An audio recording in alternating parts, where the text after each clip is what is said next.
ছোটবেলায় স্পষ্ট উচ্চারণ করে কথা বলতে পারতেন না ভারতীয় অভিনেতা ঋত্বিক রোশন। লম্বা সময় পর্যন্ত এই সমস্যা নিয়ে ভুগতে হয়েছে তাকে। অনেক সাক্ষাৎকারে নিজের এই অসুবিধার কথা বলেছেন নায়ক। সেই সমস্যা কাটিয়ে তিনি এখন বড় পর্দার একজন সফল অভিনেতা। তবে এই যাত্রাপথ খুব একটা মসৃণ ছিল না।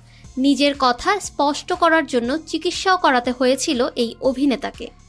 ছোটবেলায় বন্ধুদের কাছে মজার পাত্র হতে হয়েছে তাকে।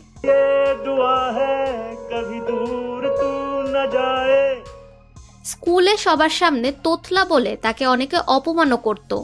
এই সব কিছু সহ্য করে বড় হয়ে ওঠেন এই বলিউড নায়ক।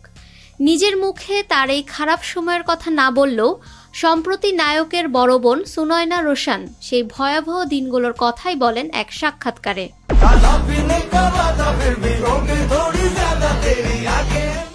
সুনয়না বলেন, শুধুমাত্র এই কথা বলার সমস্যার জন্য ছোটবেলায় অনেক ধরনের খারাপ ব্যবহার সহ্য করতে হয়েছে ঋত্বিককে। নিজের উচ্চারণ স্পষ্ট করার জন্য ঋত্বিক অনেক পরিশ্রম করেছে। খুব ভোরে উঠত, স্পিচ ক্লাস করত। নিজের অধ্যাবসায়ের জোরে এখন এই জায়গায় তিনি। সে কথা এক বাক্যে স্বীকার করে নেন ঋত্বিকের বড় বোন সুনয়না।